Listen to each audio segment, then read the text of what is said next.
বদলি আটকাতে এবার কলকাতা হাইকোর্টের দ্বারস্থ হলেন আরজিকর আন্দোলনের অন্যতম দুই মুখ তথা যৌথ সংগ্রামী মঞ্চের সদস্য দেবাশিস হালদার, আশফাকুল্লাহ নাইয়া। মামলা দায়েরের অনুমতি দিয়েছেন বিচারপতি পার্থ সারথী চট্টোপাধ্যায়। আগামী 5ই জুন রয়েছে মামলার শুনানি। বদলি আটকাতে এবার কলকাতা হাইকোর্টের দ্বারস্থ হলেন আরজিকর আন্দোলনের অন্যতম দুই মুখ দেবাশিস হালদার, আশফাকুল্লাহ নাইয়া। মামলা দায়েরের অনুমতি দিয়েছিলেন বিচারপতি পার্থ সারথী চট্টোপাধ্যায়। আগামী 5ই জুন মামলার শুনানি। আন্দোলনের পাশাপাশি আইনি লড়াইও চলবে বলে জানিয়েছেন তিন চিকিৎসক।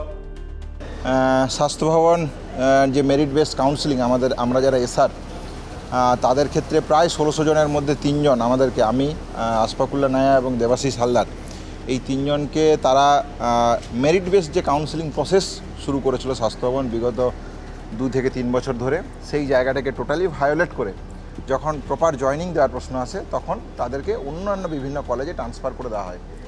তাহলে এই জায়গাটাতে আমাদের আপত্তির জায়গা ছিল এবং এই জায়গাটাকে যখন আমরা স্বাস্থ্য ভবনে নিগম স্যার এবং বাকি সমস্ত আধিকারিকদের সাথে আলোচনা করি, যোগাযোগ করি, তাদের কাছ থেকে জানতে চাই, উত্তর জানতে চাই, আমরা লিখিত কপি দিয়ে আসি, কিন্তু তারপরেও যখন কোনো প্রত্যুত্তর আমরা পাইনি, সেই জায়গা থেকে আজকে কোর্টে আসা যে আশফাকুল্লাহ নাইয়া এবং দেবাশিস হালদার আজকে কোর্টে কেস জমা দিয়েছে। 5 তারিখ তার শুনানির ডেট পড়েছে। ইন বিটুইন টাইম তারা জয়েন করবে এবং তাদের যে স্বাস্থ্য ভবনের অর্ডার অনুযায়ী যে পোস্টিং যে জায়গায় দেওয়ার কথা, দেবাশিসদার ক্ষেত্রে গাজল স্টেট জেনারেল হসপিটাল এবং আশফাকুল্লাহ নাইয়ার ক্ষেত্রে পুরুলিয়া মেডিকেল কলেজ, সেখানে তারা যাবে এবং যে পরিষেবা দেওয়ার কথা আছে সেই পরিষেবা তাদের দেবে। আর ঠিক উল্টো দিক থেকে যে অনৈতিকতার জায়গা তৈরি করেছে স্বাস্থ্য ভবন, যে অস্বচ্ছতার জায়গা তৈরি করেছে স্বাস্থ্য ভবন, যে স্বচ্ছতার দাবিতে আমাদের অভয়ার আন্দোলন ছিল, সেই স্বচ্ছতার জায়গাকে পুনঃপ্রতিষ্ঠিত করা, সেই অনৈতিকতাকে পুনঃপ্রতিষ্ঠিত করা, নৈতিকতায় ফিরিয়ে আনা, থ্রেড কালচারের বিরুদ্ধে নতুন সমাজ, নতুন স্বাস্থ্য ব্যবস্থার যে জায়গা, এই অনিয়মকে কখনোই মেনে নিতে পারি না। সেই জায়গা থেকে আমার যে পোস্টিং, সেই পোস্টিংয়ে আমি জয়েন করছি না।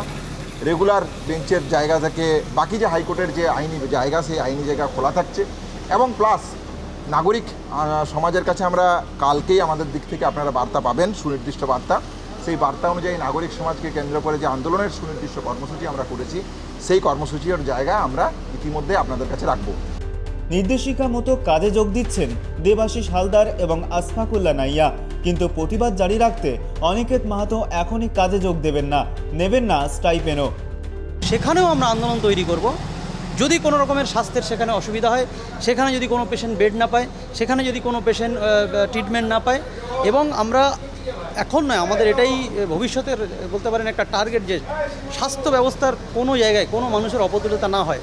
স্বাস্থ্য ব্যবস্থা এমন হবে, ধনী গরিব নির্বিশেষে নিশ্চিন্তায় হসপিটালে আসতে পারবে, যে আমি গেলেই একটা বেড পাবো, আমি গেলেই ভালো সুস্থ ট্রিটমেন্ট পাবো।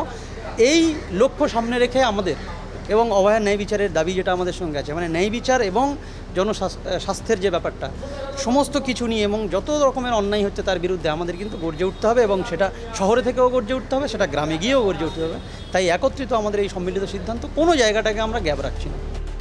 আরজিকর আন্দোলনের অন্যতম 3 মুখ তথা চিকিৎসক দেবাশিস হালদার, অনিকেত মাহাতো এবং আশফাকুল্লাহ নাইয়ার বদলির নির্দেশিকা জারি করে স্বাস্থ্য ভবন গত মঙ্গলবার।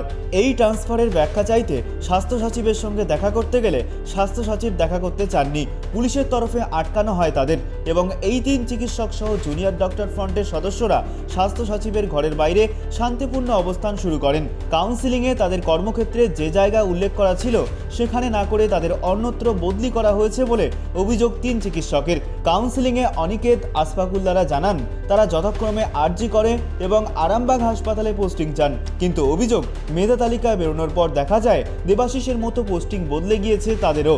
আরজি করের পরিবর্তে অনিকেতকে পাঠানো হয়েছে রায়গঞ্জে আর আশফাকুল্লাহর পোস্টিং হয়েছে পুরুলিয়ায়। WBDF এর দাবি, রাজনৈতিক প্রতিহিংসা চরিতার্থ করতেই আরজিকর আন্দোলনের 3 মুখের সঙ্গে এমনটা করা হয়েছে। কারণ কাউন্সিলিংয়ে মোট 778 জন চিকিৎসক অংশগ্রহণ করেছিলেন, তাদের কারো পোস্টিং এভাবে বদলানো হয়নি, কেবলমাত্র দেবাশিস রায় ব্যতিক্রম। মামলাকারী 3 জুনিয়র চিকিৎসকের দাবি, পশ্চিমবঙ্গের প্রান্তিক কোনো জায়গায় যেতে তাদের কোনো আপত্তি নেই, কিন্তু তারা নিয়োগের স্বচ্ছতা চেয়েছিলেন। কিন্তু কাউন্সিলিংয়ে মেধা তালিকায় বেরোনোর পর দেখা গেল তাদের অন্যত্র বদলি করা হয়েছে। তাহলে স্বচ্ছতা কোথায় থাকলো? মেধা তালিকাকে কালিমালিপ্ত করার চেষ্টা চলছে। 1,500 জনের মধ্যে কেন 3 জনের পোস্টিং বদলে গেল তার উত্তর স্বাস্থ্য ভবন বা স্বাস্থ্য সচিব দিতে না পারাতেই তারা হাইকোর্টের দ্বারস্থ হয়েছেন। স্বাস্থ্য ভবন সূত্রে খবর, হাসপাতালের সিনিয়র রেসিডেন্ট পদটি বন্ড পোস্টিং। স্নাতকোত্তর পরীক্ষার পর সিনিয়র রেসিডেন্ট হিসেবে যোগ দিলে 3 বছরের বন্ড থাকে।